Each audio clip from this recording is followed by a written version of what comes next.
संदीप ने अपनी माँ के कहने पर गांव में शादी कर ली थी। लड़की का नाम था सुनीता। माँ का कहना था एकदम मॉडर्न बहू नहीं होनी चाहिए, लेकिन उन्हें नहीं पता था कि गांव से आने वाली बहू सुंदर सुशील तो होगी और उसको गांव से बाहर भी निकाल लाएंगे, लेकिन उसके अंदर का गांव कैसे बाहर निकलेगा। शादी के कुछ दिन बाद, माँ टिफिन तो देना जरा। बेटा अब तो स्कूल नहीं ऑफिस जाता है, माँ से नहीं अपनी बीवी से टिफिन मांगा कर। ओके माँ। सुनीता टिफिन ले आओ। जी लो टिफिन, इसके अंदर पिस्ता डाल दिया है। पिस्ता? पिस्ता क्यों? सास जी ने बोला था ना कि आपको पिस्ता बहुत पसंद है। ओहो, मैंने पिस्ता नहीं पास्ता बोला था, पास्ता। पास्ता? कहीं होता है पास्ता? अरे बेटी तू रहने दे, मैं बना दूंगी। अच्छा किया कि पाव भाजी बनाने का नहीं बोला, वरना किसी के पाव बना देती है। सुनीता को बुरा लगता है, लेकिन उसकी नादान हरकतें कम नहीं होती। ऐसे ही एक दिन, अरे तुमने ये क्या लगाया है? अरे आप वो फूस फूस करके लगाते हैं ना, वही। डियो? का दियो? किसको दियो? अरे वही ना जिससे खुशबू आती है। हाँ सही पकड़े हैं। अच्छा लेकर तो आना। कौन सा डियो लगाया तुमने? अभी लेकर आते हैं जी। संदीप की बात मानकर सुनीता अंदर से खुशबू वाला फुसफुस लेकर आती है। ओएमजी! ओएमजी मतलब ओ माय गणेश ना। अरे ओएमजी छोड़ो, और ये खुशबू वाला फुसफुस की बात कर रही थी तुम? हाँ इसी की, फिर से सही पकड़े हैं।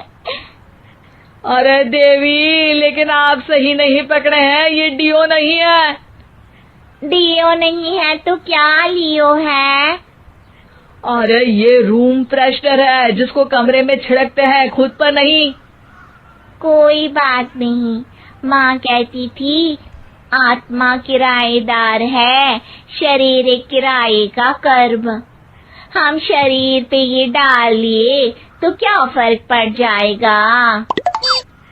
अरे बहू, ओ बहू, मेरे लिए फल तो ले आ, फिर मैं बाजार जाऊंगी।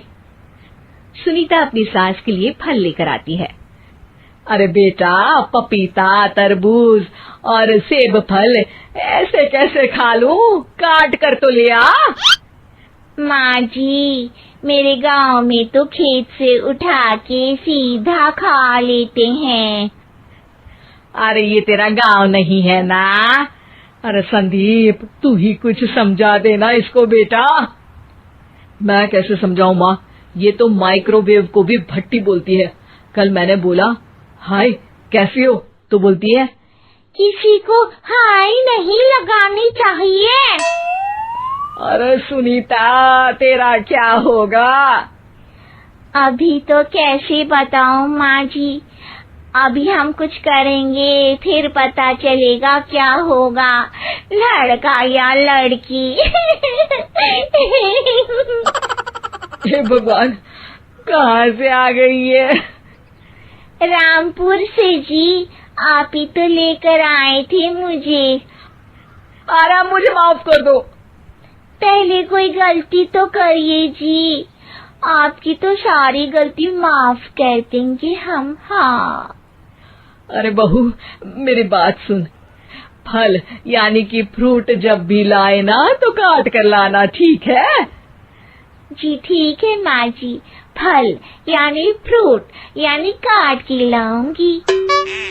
सुनीता रोज ही कोई ऐसी हरकत कर देती जिसकी वजह से उसे घर में दो बातें सुननी पड़ती। एक दिन, माँ, मेरे बॉस घर पर आने वाले हैं शाम को। उनका बर्थडे है, फैमिली साथ नहीं रहती उनके, तो यही पार्टी कर लेंगे। उनको अच्छा लगा तो शायद मेरा प्रमोशन भी हो जाएगा। मैं ना फ्रूट केक लाकर फ्रिज में रख दूंगी और तेरे साथ आज खाना मैं बनाऊंगी, ताकि जब साहब आए तो खाने में कोई गड़बड़ ना हो।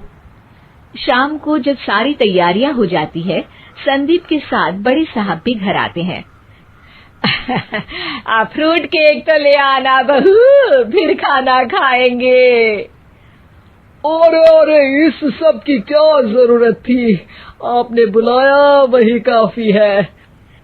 सर, आपका परिवार शहर में नहीं है तो हम ही आपके परिवार जैसे हैं सर। इतने में ही सुनीता फ्रूट केक लेकर आती है और बड़े साहब की टेबल पर रख देती है, और जैसे ही केक के ऊपर का बॉक्स हटाती है, ओह, ये क्या है? केक तो कटा हुआ है। मैं तो ऐसा नहीं लाई थी। आप मुझे शाबाशी दे सकती है माँ जी, मैंने ही केक काट दिया।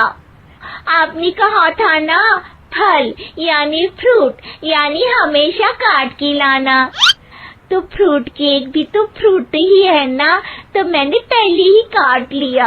हूँ ना मैं समझदार। अरे बहू, ये क्या किया?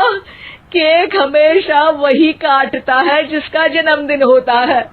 तुझे एक बात भी समझ नहीं आती, एक नंबर की बेवकूफ है। पूरा माहौल बिगड़ चुका था। संदीप को लगने लगा था कि साहब उसे प्रमोशन तो दूर की बात है, कहीं डिमोशन ना दे दे, लेकिन साहब बीच में ही बोल पड़ते हैं। अरे कोई बात नहीं, ये इनकी बेवकूफी नहीं है, इनका भोलापन है। बेटा आप कहाँ से हो? रामपुर गांव से। अरे वाह, गांव से? फिर तो आपके गांव में ताजे फल और सब्जियां मिलते होंगे। हाँ, सही पकड़े हैं। हम तो काटते भी नहीं, सीधा खा लेते हैं। मैं ना एक बार तुम्हारे गांव घूमने जरूर चलूंगा। क्यों संदीप, ले चलोगे ना? मुझे गांव घूमना बहुत पसंद है।